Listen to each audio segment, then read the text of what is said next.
அன்புக்கினிய துளாராசி நண்பர்களே, உங்களுக்கு குரு பயிற்சி எப்படி இருக்கு பார்ப்போமா?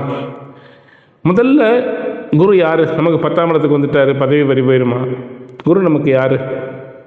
நம்ம லக்னத்துக்கு, நம்ம ராசிக்கு அவர் நமக்கு எதிரி, சுக்கிரனுக்கு எதிரி.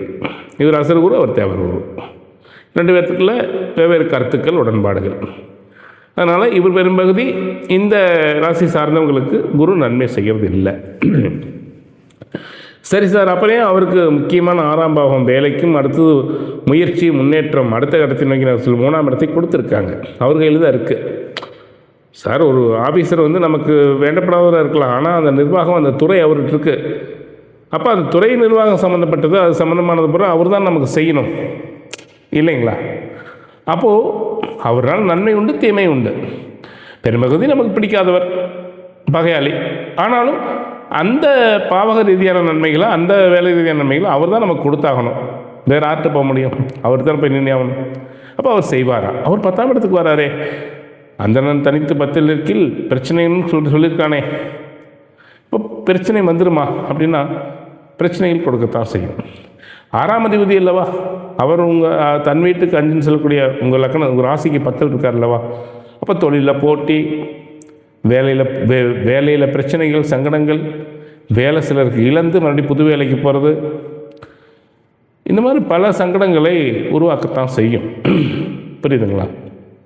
அதுபோல் தொழிலில் பார்த்திங்கன்னா, ஏற்கனவே நீங்கள் ஒரு அப்ரூவல் வாங்கி வச்சுருப்பீங்க, அந்த அப்ரூவல் ஏற்கனவே இல்லை, இது எனக்கு தான் சொந்தம்னு ஏற்கனவே இன்னொரு கம்பெனிக்காரன் வாங்கி வச்சுருப்பான்.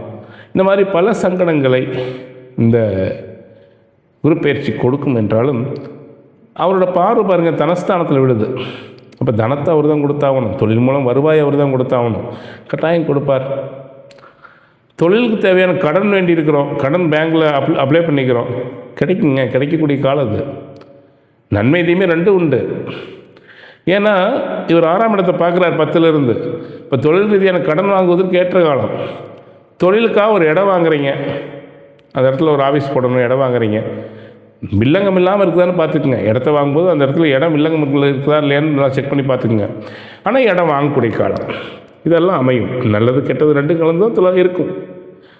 என்ன நமக்கு அதை கொடுக்கக்கூடியவன், பாஸ் பண்ணக்கூடியவன் யாருன்னு கேட்டால் அவன் நமக்கு பிடிக்காத ஒருத்தன், அப்படி தான் சொல்லணுமா ஒழிஞ்சு அவன் அந்த கிரகத்தினுடைய பாவக ரீதியான பலன்கள் ஒரே மாதிரி தான் நடக்கும். புரிஞ்சுக்குங்க. துளாராசிக்காரங்க வணங்க வேண்டிய தெய்வம் அப்படின்னு பார்த்தா ஹயக்ரீவ பெருமானை வழிபடுங்க. சரஸ்வதியின் குருவான ஹயக்ரீவர் வழிபடுறது ரொம்ப ரொம்ப சிறப்பு. ஹயக்ரீவர் வழிபாடு தொடர்ந்து